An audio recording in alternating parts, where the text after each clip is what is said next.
uses these sessions to repurpose them into podcasts and all sorts of juicy content to reuse. So thank you for participating in that. Yeah, it's really cool. Thank you so much for participating in it. I'm going to start off by sharing with you that QT Conversations has been the most fruitful session that we've been running in the QT community. And Claire just gave us some feedback this morning that one of the nice things about the QT Conversations is there's no agenda. It's very much an opportunity to go deep into exploring the themes of tutoring as they arise for us today. So this week for me, it's been very, very much about recalibrating, and that process of recalibrating is difficult. And I would love to know what's been going on for you this week, and then we'll see what we can explore as some themes. So Sam, I know that building work's been going on for you. So is the theme maybe about working from home whilst home still happens? So what else is going on for me? I was formally diagnosed with chronic fatigue syndrome this week, so that's quite big. I also had my COVID vaccine on Monday and was dead for all of Tuesday. I had a kitchen and a bathroom delivered on Wednesday. There's something in the air this week. It's Thursday. What exactly? I know. I can't even imagine, because I had a kitchen done about 18 months ago and I had a bathroom done about 6 months ago. Having them done separately was a nightmare. Having them done together, We've also reconfigured part of the building and added 2 rooms, none of which is usable currently, so it's all good. Unbelievable. So we did building works when I was expecting number 5, and we stayed in the house whilst we did it. We changed every wire, every pipe. Structurally, we broke some walls, and it was absolutely brutal. But if you can get through it without too much emotional damage, it tends to be worth it in the end. Yeah. Yeah. We're on the upward climb now. Yeah. I found that my eyes were getting very dry and scratchy and itchy. And I didn't put it down to the building works, obviously the dust in the air. We went camping for 2 weeks in the summer and I didn't use my eye spray once while we were camping. As soon as I got home, I started using it and then realised that it was the dust, that even though you think you've cleared it and it's all gone, actually it must still be there in the air. Yeah. I've had something similar with my oldest's asthma, which tends to be worse at this time of year anyhow, and has been worse than usual this time of year. But as a plus point, it means I've managed to get him properly diagnosed with asthma as well. So it's been a good month for getting medical things diagnosed. And then the question is what you do with those diagnoses. Well, in the case of the asthma, it means he actually gets a steroid relief, because asthma, you probably know this, is 2 treatments. They have one treatment that is the actual treatment part, the steroid inhaler, and then one that's just for relieving asthma attacks. The blue and the brown, right? Exactly. And previously we'd just been given the blue to see how it went, and we've been seeing how it went for 5 years. Oh my gosh. And now he blew into the magic machine that gives the readings of how much of the gas that means you've got asthma they're producing. And she went, "Oh, this is exciting. I've never seen a recording this high on this machine before." Okay, it's not kind of the exciting I was going for, but since we're here, all good. Well, as long as she gave you what you needed at the end of it, if she got some data out of it as well. That works. But I'm going to avoid putting on my mummy hat now, and I'm going to point out that working from home comes with risks. It comes with health risks, it comes with sanity risks, but it has advantages, especially in light of your other diagnosis this week, Sam, right? It has its advantages because you're at home. But I went stir crazy this week. And so yesterday, hi Georgina, it's so good to see you. Yesterday I took myself off on a date. So have you seen this lovely book, The Artist's Way? So there's 2 lovely things that I've just remembered to do. I started reading this book when I was 18, and I sort of go back to it every so often. And she talks about writing morning papers. So as an opportunity to clear your head in the morning, 3 pages of free-form journaling, which I found it interesting how hard I'd found it to do it recently. And so I've gone back to it this week, and it's helped me to sort of unblock my mind a little bit, which has had all sorts of benefits in my daily life, just helping me to make good decisions quickly. And the other thing that's been helpful is she suggests that you go take yourself on an artist's date every so often, where you just get out of your rut and freshen up your, change your environment basically to change your thinking.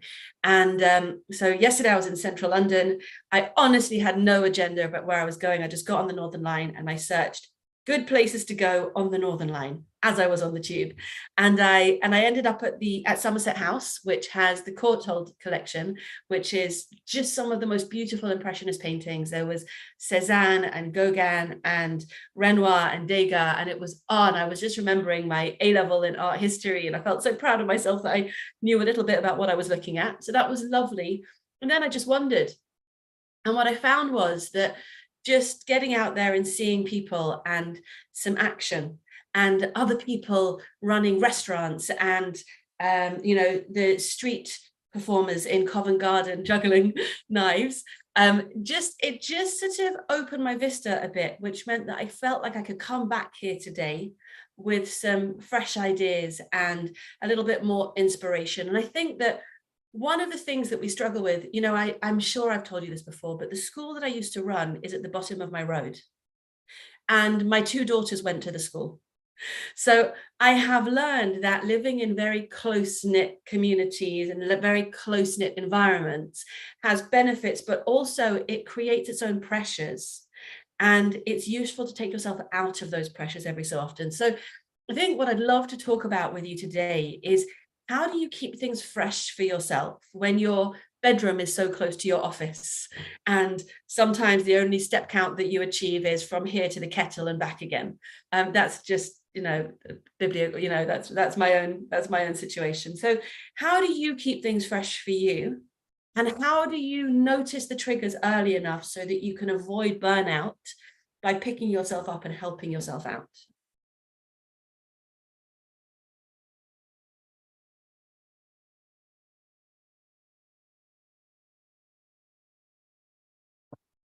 I even do nonsense things, like when I go to do my food shopping, I'll just go to a different supermarket each time.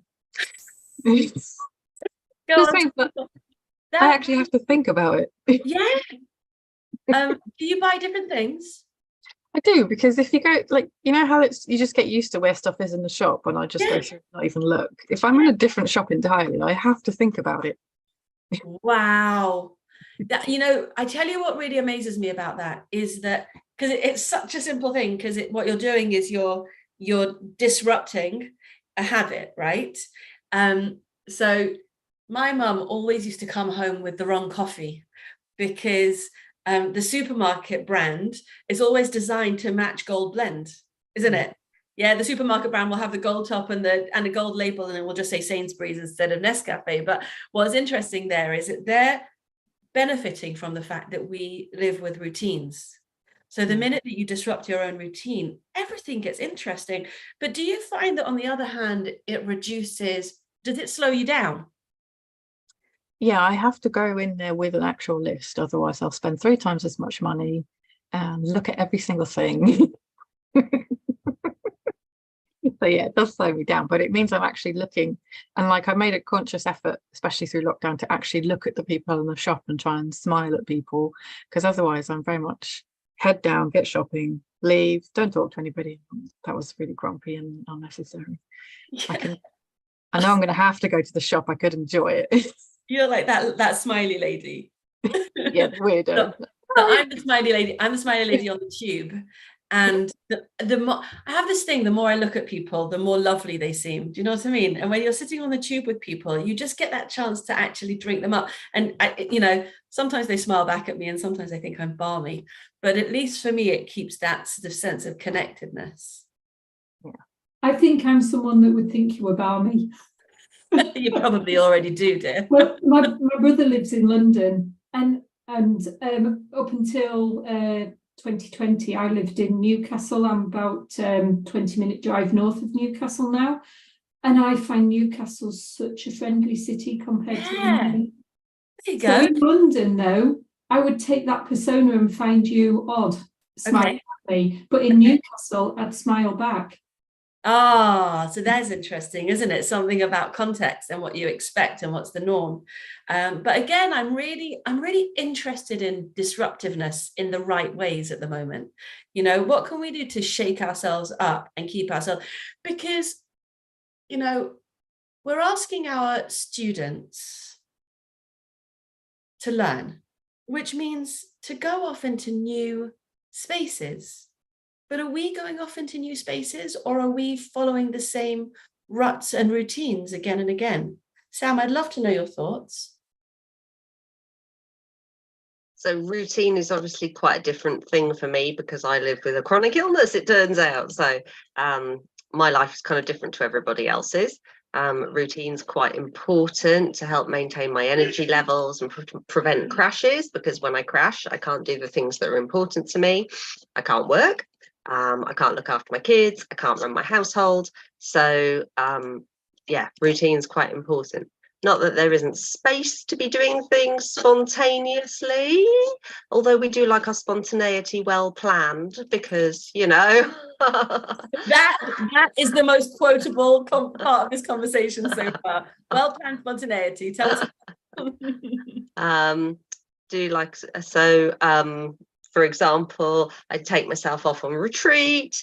I might go somewhere new that I've not been before, or I might decide I'm bored of being in the house for the day, and there are a number of places where I know I can park and do a reasonably paced short walk and get something out of it, like a bit of woodland or a view or an old monument in the local area. So those sort of things. So I guess about getting out and taking breaks, but in a different sort of a way. And over the summer, I usually try and run. So when things are quieter, I try and do something work related as a summer project to put myself back in that space of being a learner. So this year we were in Spain. I learned some Spanish. It's quite worrying that even though I don't actually speak Spanish, I'm a language teacher, I still know more Spanish than my year 8 son, who is doing Spanish in school. That's quite concerning. I'm guessing you pointed that out to him. Yes. You make his children, that's why. That's quite worrying. But yeah, so those sort of things, or those sort of things. That's really interesting. And I you know, holding on to routines is one of my go-tos. I love routines as well. I hate schedules, love routines. And over the last few weeks of group coaching, specifically Jack keeps asking us, you know, what does self-care look like for you? And what practical things can you do? And honestly, I got quite frustrated with him, which is a really big tell for me, where I couldn't remember what self-care looked like and how to do that for myself. It could be that I was watching too much Netflix, to be quite honest. So I'd love to know from you what your tells are, how you know it's time to take a break, go for that short walk, get in the car, go somewhere and work on it in a co-working space somewhere. What are your tells?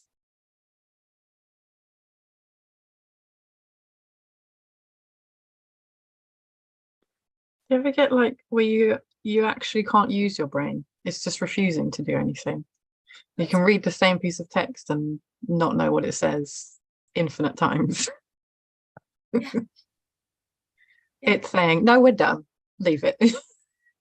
But do you? Because sometimes because you've broken your brain, you then run out of capacity to make a good decision about how to help your brain. Yeah, so I know that I have to stop doing what I'm doing. I don't necessarily then go and do something else helpful. I'll probably go and do some chores or something else that's also being productive rather than let's go and have a cup of tea. Yeah, that's something that comes up with tutoring maths. Hopefully rarely, but every so often you get a question that in that moment you can't answer. You're sitting in front of a student, they've asked you to help, and you're trying different methods. Sometimes the process of finding the answer, the problem solving, can be a learning thing, and you get to the end and you're thinking, no, this is wrong. And I will then say to a student, I'll look at this and I'll get back to you, because sometimes tomorrow with a fresh pair of eyes you can do it. The thing that worries me is you can't do that in an exam and say, I'll think about it. So it's quite. But you do sometimes tell them to wander off and then to keep going and then come back to that question, don't you? Yeah. So within a tutor session, yeah, we can go back to it. But also in an exam, the next week.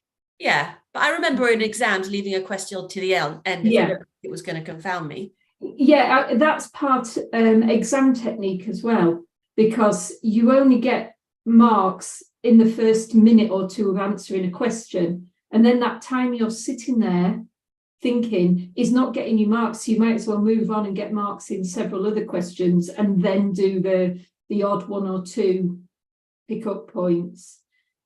Sam, would you agree with that in languages, that sometimes you need to step away and then come back? What do I tell my students to do? It's a bit different for us, isn't it? We'll be talking about writing exams specifically rather than reading, listening or speaking, if you need to make a comparison. Because we have a lot of skills going on over here in languages. It's like a whole lifestyle. Well, it's a language. Yes. So writing, I'd normally tell them to, and they get choice. It's just not the same, you see. So they write GCSE, they write 2 questions and they have a choice for each question, and you pick the one you think will be easier, and then you answer the question to the best of your ability. And then they don't get a choice for the translation into French. So what we do there is we teach techniques for breaking the sentence down. And then I usually tell them not to get caught up in the previous bit of the sentence. So say they've broken it at the comma. If it was really hard up to the comma, they need to kind of park that and forget about it and do the next bit. Maybe that's the similarity. I don't know. I do think that's, because what we're talking about here is metacognitive skills, right? We're saying I'm able to understand where I'm up to and how to help myself out of it. So what you're saying about is write off the first half of the sentence, or, write off a Wednesday, but help yourself so that the second half of the sentence or the second half of your week can be better. Perhaps we have something different similar in listening papers, because they're done one question at a time. And often with some students, we have this, a lot of students, you have this problem where they can't kind of mentally get over the previous question to concentrate on the next one, and then the whole paper unravels. Oh my gosh. that is deeply joyous, I can tell you, particularly because it's 25% of a GCSE mark and more of an A-level mark. Okay, so there's tons there, right? But the unraveling is really important, and I feel like unraveling is the opposite to resilience. Yeah, it's resilience that helps us to not unravel. Somebody asked me recently, there's a child I know well who's struggling at the moment, and somebody said, how's he doing? And I said, his lows aren't as low as they used to be. And that's a really interesting thing, because when you unravel, do you lose the whole quarter? Do you lose the whole exam paper?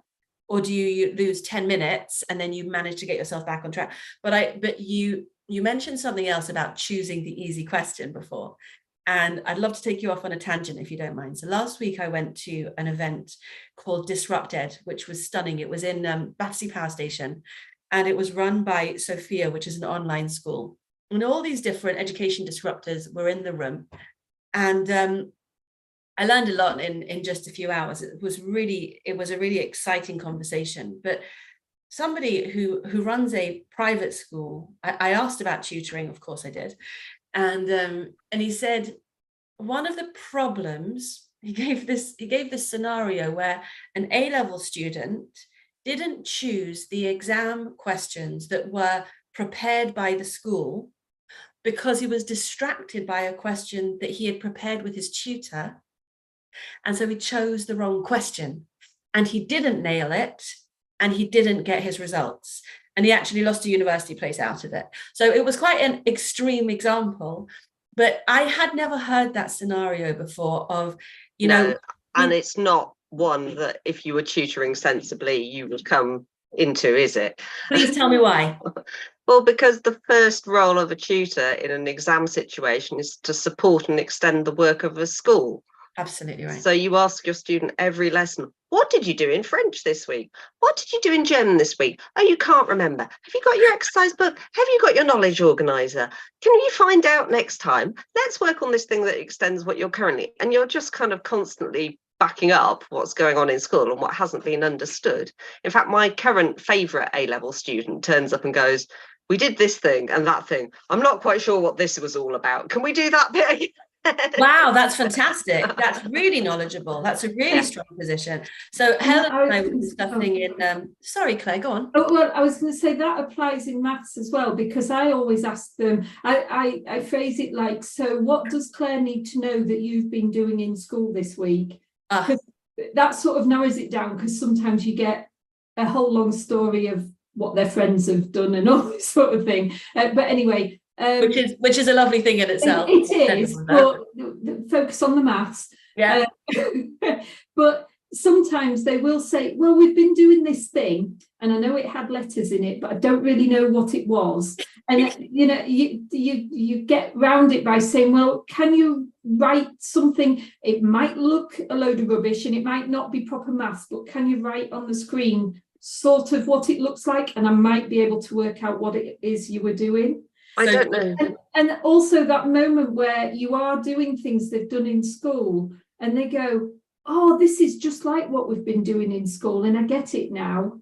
So you do have to. I was going to say that kind of communication part where you're trying to get them to tell you what it is they were struggling with. One of the things I like to have for my students term by term is the knowledge organizer, learning journey, topic sheet, whatever in heaven's name we're calling it, so that they've photoed that and sent it to you, because I work online, and you know roughly where they're supposed to be. So when they say, oh, I don't understand this thing with letters, you can look down the list and go, letters, is that this thing? Oh, it's probably that thing. And then you've got a really good starting point to guess. My key bugbear, however, is that schools have proliferated the names for those sheets at a rate previously unknown. I have to say, do you have a learning journey? And they go, a what? And I go, knowledge organizer? And they're like, no. And I'm like, topic sheet? No. Oh yeah, I have a term planner. Why? Why are there 50 different names for the same bloody piece of paper? Sam, you are good value today. Okay, so in our Monday session, Andrea asked us to talk about sequenced learning. And Helen and I were really, really struggling with this question of how you find out from the school where they're up to. And you've just given us the answer. Topic sheet, termly planner, knowledge organizer was what they were talking about last time I was in a school. The hardest thing is working out what the hell the damn thing's called. Yes. But Georgina, Claire, have you been successful in asking to get hold of that document and then aligning with it? Is that something that you've had success with? Yeah. Oh, sorry, go on. I want to share this because I feel like it's going to astonish everybody in the room. Last night, I emailed a student's school for some information because I wasn't getting helpful information from him, with the confidence that I would never hear from them. And this morning when I woke up, there was a reply. I've had that before. Did the reply say, I'm so sorry, we don't engage with tutors, ask the parents? No, it gave me exactly what I asked for. Oh. I thought I was dreaming. Can I ask a question? Was it a state school? No.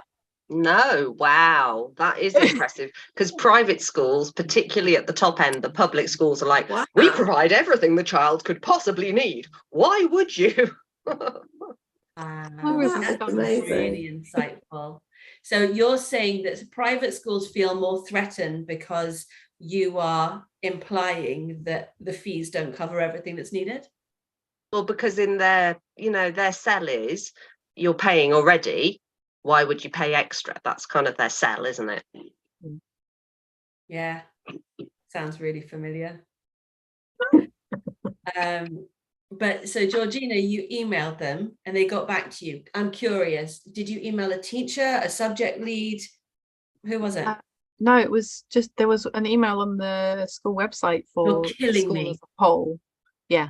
And it got forwarded to the examinations officer who sent me back exactly what I asked for. Oh, very good. Wow, that's Very good. amazing. It's amazing. Georgina. So it went in through the admin, and the admin wisely sent it to the exam officer instead of to anybody who had pastoral care responsibility for the actual child. Wow. And the exam officer's agenda is, well, if there's somebody else helping the child, it's only going to improve outcomes. Yeah. Also, I know where my documentation is because I'm an exam officer. I was Wow. I'm going to keep that email address. I love that. We might all want it. So, Yeah. so that is a happy story. Claire, you were going to speak at the same time as Georgina. What was your experience? Well, I do it more by asking the students, and again, being online, a lot of the time now, the students have online, whatever you want to call them, journals with their school. I've had 3 students on Monday. It was all about, it must be the time of year, two year 11s with mocks in November, and the school giving them the list of topics. But it's online, so it's share the screen with the red, amber, green type of thing going on. But because I do all my little assessments, I was also able to match it up with what I've done with the students and be able to say, well, look, you got a good score in this with me, you got a good score in this. This one wasn't such a good score. So we've really narrowed down where we can focus work. But yeah, always get it direct from the students. I've never really contacted schools before. But that online resource is created in conjunction with the school. So that, yeah, it's really usually reliable. whatever package the school are using, and the student might have it across all their subjects. But I'm not sure.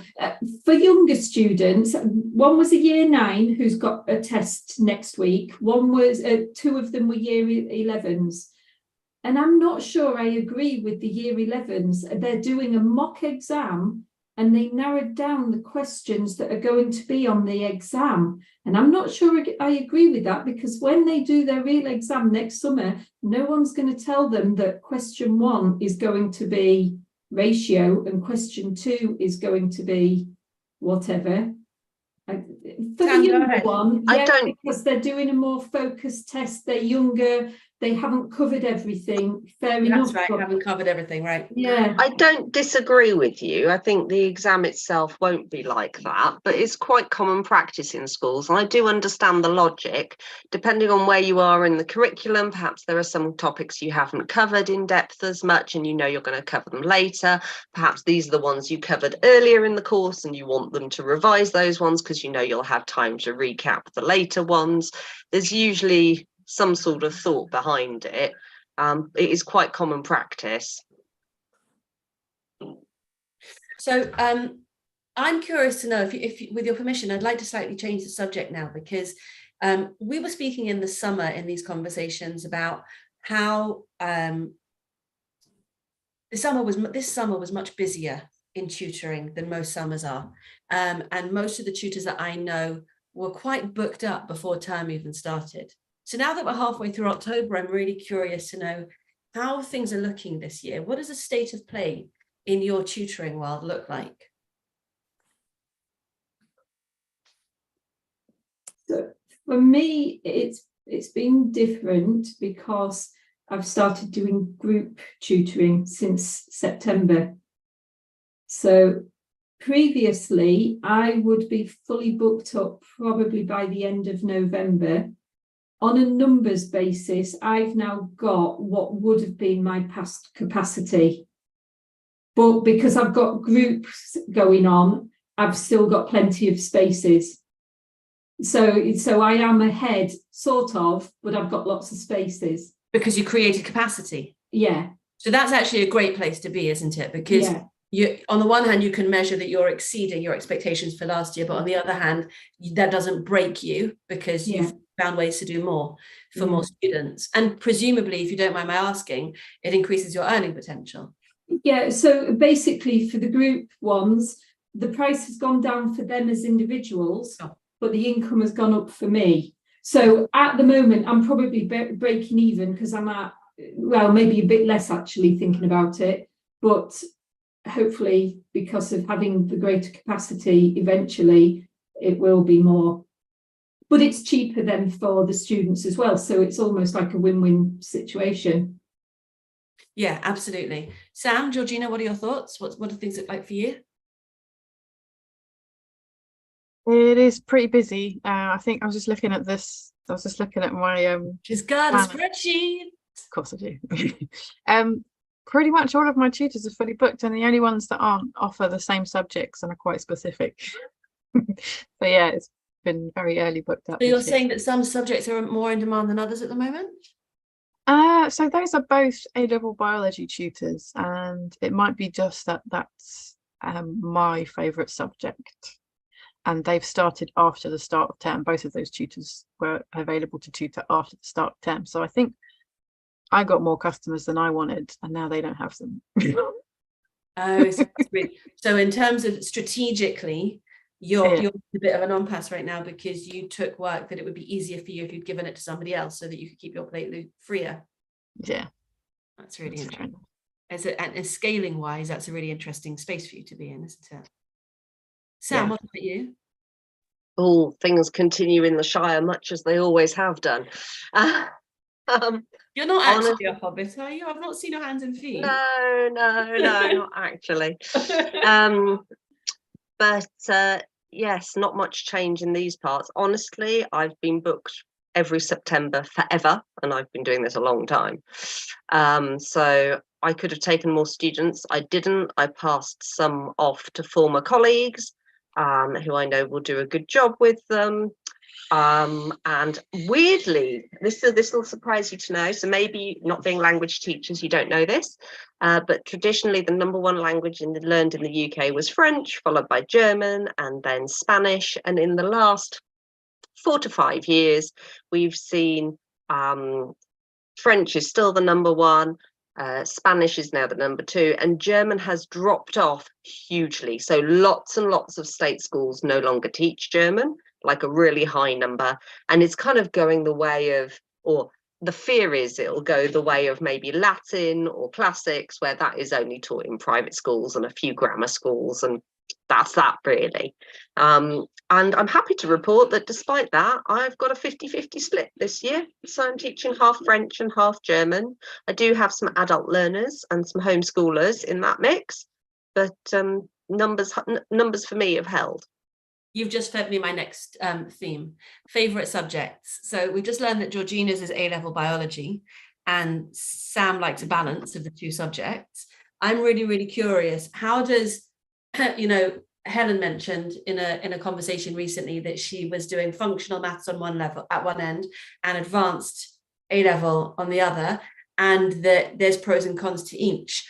Would you prefer tutoring, and are you able to lean into that, or do you also have to offer the subjects that aren't your preference, and what do you do about that?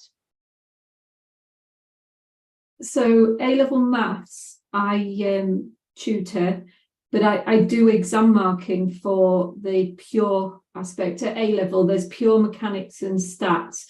I actually specialised in stats in my degree.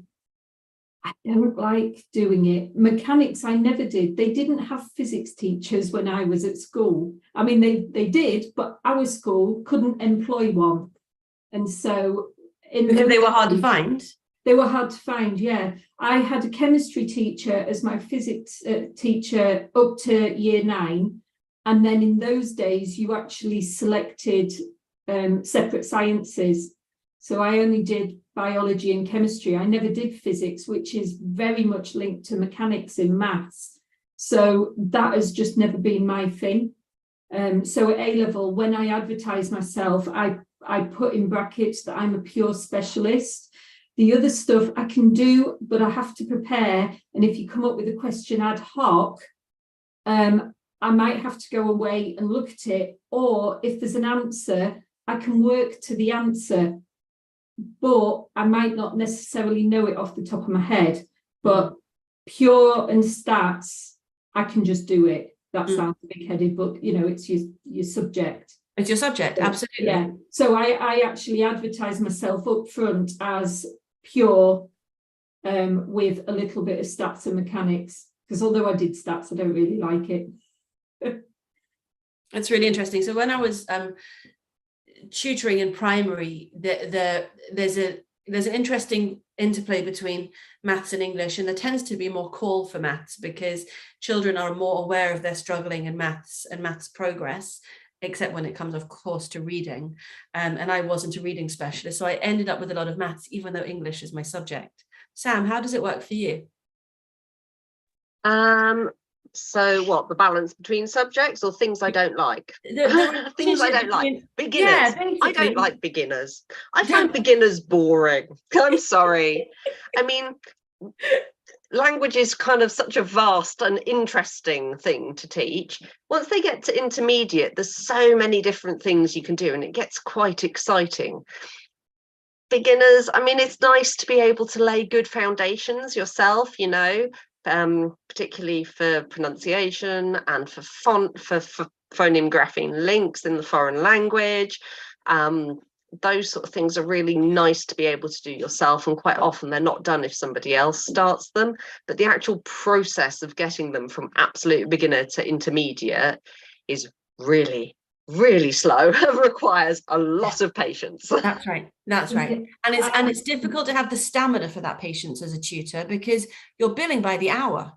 So having the guts to keep going with that long slog part, I really, really relate to. I think that's really difficult. So I don't take vast numbers of beginners. I kind of limit it a bit by I only take year 13 and up. Sorry, not year 13, age 13 and up. So that limits the beginner input. So that means that I probably only get 1 or 2 absolute beginners a year, which has a good aspect because it kind of keeps my finger on the pulse of remembering what it's like to teach at that level. Very good. So I don't forget about it, and you kind of know the struggles, and when you get them at intermediate you can see maybe what's not been done with them, but it's not something I would want to do 4 or 5 lessons a day, 5 days a week, because I would die. With that. I definitely identify, because from about year 6 upwards, maths gets more interesting. Before that, it's learning to add, subtract, times, divide, what's a fraction, what's a decimal, and then learn to add, times, divide, subtract fractions, do the same with this. So it's just, if you like, pure numeracy. But once they hit year 6, year 7, it starts getting more interesting. And kids probably won't agree, but they start applying the maths to the real world, and it becomes, I mean, maths can always be a bit abstract, I guess, but it becomes less abstract and more about, but how does this apply to the real world? So yeah, it's definitely more interesting from year 6 upwards. Georgina, what are your thoughts? Because I put words into your mouth before.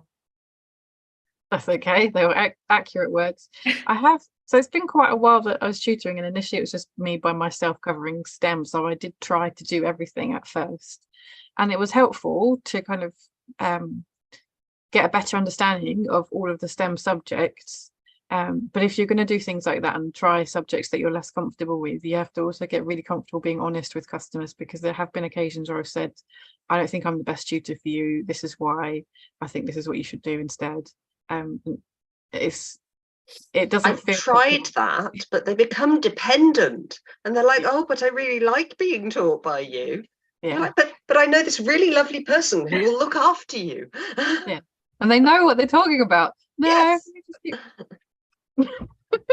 Yeah, Sam, I've heard you say that before. I think it's really interesting to think about that you make them feel safe and that they trust you. The adults are worse than the children. They become dependent. Yeah.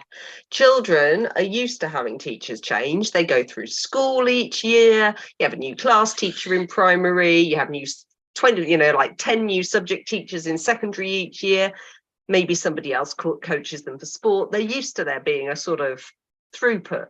It's adults, because they get comfortable with you and they kind of like you and they have a sort of professional relationship, and then you want to kind of ditch them on someone else. I wonder if they maybe take it personally. Like, I'm sorry, I don't think I should teach your child anymore. Why? No, I am actually enjoying it. I'm just not doing a good job. Okay, that's really interesting. That's really, really interesting. I've had to rejig some finances recently, and there's a tutor who I have given to my kids, and I've always had in my mind that it was a luxury, not a necessity. It's a primary school tutor, and I've had to tell her that I need to take a pause. And it feels so personal and so difficult to do that. And where you say, Georgina, that like it's personal or it's not personal, or Sam's, focused on passing you on to this person who's better for you and frees me up to do the things that I know I can do well. It's very, very difficult to make those, because for the same reason that tutoring is so helpful, that we get so close to each other, it also means that we feel very enmeshed. What are your thoughts? That's reminding me of, I worked with a student all last year, and they were not in school at all, but they finished around June time because the family were going on holiday, and I heard nothing over the summer. So I got in touch saying, would you like tutoring in September? No response, no answer. And I wondered whether they were, now knowing what's happened. At the time, I was thinking, what have I done? Yeah. I thought things were going well, that type of thing. Didn't hear anything. And anyway, 2 weeks ago, the mum got in touch with me and said that her daughter had tried going back to school. She's year 9 in September. And that was why she'd stopped the tutoring, because she was in school. It's not worked out at all, and she's decided that she is going to homeschool her year 9 daughter. Would I be interested in working with her again? And I was like, oh yeah, absolutely. Phew, relief. It was nothing that I've done, but you have all this going on. Not only that, she said, because of the situation with my year 9 daughter, I've also decided to do the same with my year 7 daughter. Do you want to tutor her as well? So it's gone from what have I done wrong to an extra student. Isn't that lovely? And the vote of confidence, and the whole family saying, we want you here as part of our journey. But the learning from that for me was, just because somebody disappears, don't take that personally. People have lives and circumstances, and maybe they're embarrassed to get in touch and say, we don't want you anymore, because they don't want to let you down. But at the same time, they also don't want to sort of confront that situation. So it's easier to just not get in touch. I think also probably in her case, she didn't know the right answer. She didn't know what she was going to need from you. And what she could have done is say, I'm not sure yet. But we're not very used to saying, I'm not sure yet.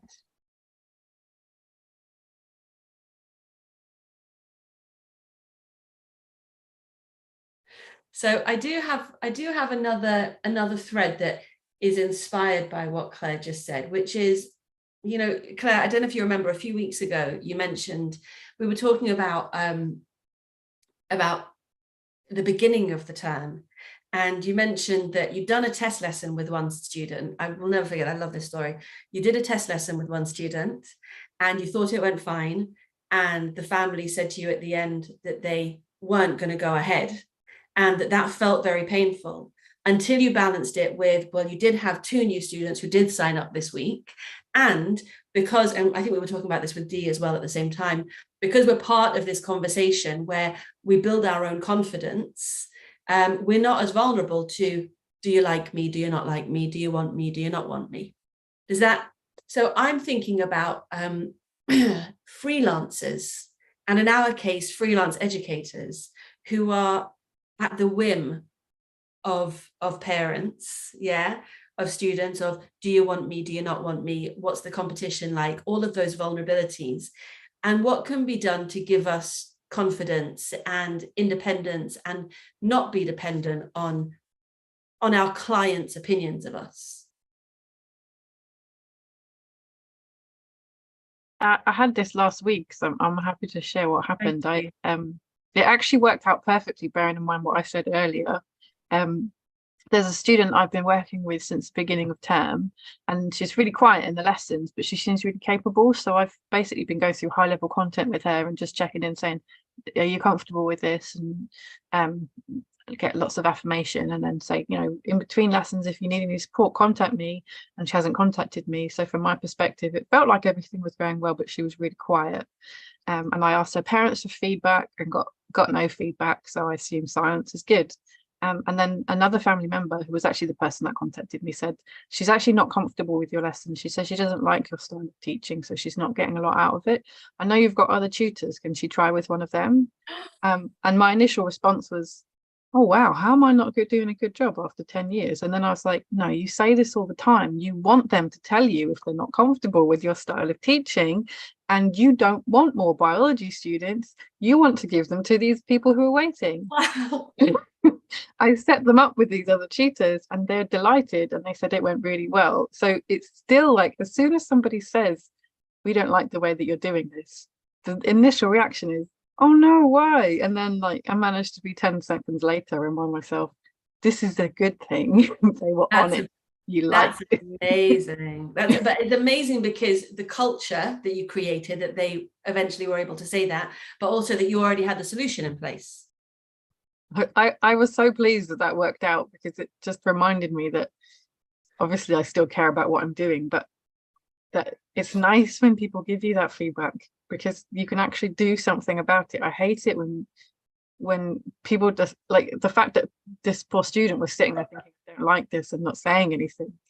I was really glad that they actually shared that. Yeah, absolutely. Absolutely. I had a similar one that didn't have the same ending. So this was a student who always said everything was fine, sat in the lesson, nodding along, in a British school, but mum's first language was Chinese, so communication was a bit kind of 50-50, sometimes via Google Translate. And we've done a first meeting together with everybody. And all of the things you'd expect to have happened had happened. But he was just really quiet and surly in the lessons, which isn't entirely unusual with teenage boys. And eventually I asked him, you know, what's going on with this? And he was like, well, I don't really want to do this language, and I've got to because the school says so. I'm like, all right, well, that kind of explains that part. And getting feedback from mum was really hard. And eventually I got one line that said, it no easy teach student no want to do lesson. And that I felt kind of summarized the entire situation, really. No easy. Yeah. And she was kind of, you know, I kind of over time figured out she was on my side. He didn't really want to be there. I don't think he actually wanted to be in the school he was in. He'd been placed in that boarding school because they felt it was a good idea. And so really there was a lot going on that just had nothing to do with me. And I had to remind myself of every time I went into that kind of quiet, difficult lesson that I knew was going to be a battle for the next hour, that actually that was nothing to do with me. And in the long term, I built a relationship with him, and we used to be able to have a bit of a laugh about God knows whatever he was into. And kind of what helped was I have similarly aged teenagers, so I'd kind of curate anecdotes that I think he'd find funny, you know, carefully without giving too much of myself. And he realized that I was human and I got it, and we muddled our way through, but it was never going to be happy. Wow. Great story. Go on, Claire. I was going to say, I feel I definitely spend too much time trying to second guess what is going on in parents' heads. Yeah. Because I've said before, I always do the first session as a freebie. So I had a young girl last week having her freebie lesson, and right at the end, she went, I've got to go, my tea's ready. And it was like a minute towards the end of the lesson. And I said, oh, all right then. So I hope I'll see you next week. And she said, just a second, I'll ask my dad. And her answer was, my dad says he'll email you. So immediately that lesson finishes and I'm thinking, oh no, he's going to email me. Instead of, he's going to email me. So the lesson had ended. She was going for a tea. I'm sitting all evening thinking, where's this email? Forgetting that she's having her tea. There's a family conversation got to go on. How did you go on? Did you enjoy it? Blah, blah, blah. The next morning, I woke up, switched the computer on, and there's a message saying, what time's her lesson again next week? And I spent 2 or 3 hours checking my emails, thinking, oh, what have I said? What have I done? So you've got to not second guess parents, but it's not going to stop me doing it with the next one.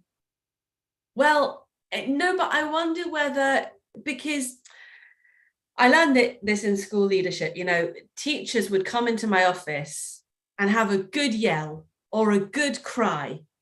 And most of it had nothing to do with me or school or anything that they needed me to do for them, except catch their yells and their cries, And this discipline that I learned really quickly was partly it's not me and it's not for me to fix this. But secondly, look what a lovely culture that they can come in and express themselves. But understanding what's on you and what's not on you is really, really a skill. And understanding what it is that you're supposed to bring to tutoring. You're not supposed to make her tea for her. You're not supposed to write the email for her. You're not supposed to make the decision for the family. Yeah. All you have to do is all of your part, and then they have to come. And of course, that will be different. I guess the funny thing is, though, it doesn't matter how many times I checked my emails, how much I worried about it, the outcome was still the same the next day. But and we also know that you could have sabotaged it. Yeah, had you not held steady and had you written an insecure email later that evening, you could have sabotaged it. So you did well just by, holding on.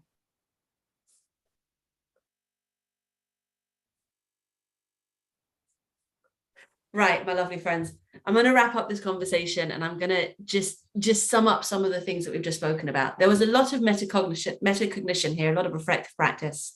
We were thinking about what we like tutoring and why. We were talking about how we manage our own lifestyles as freelancers and people who work from home.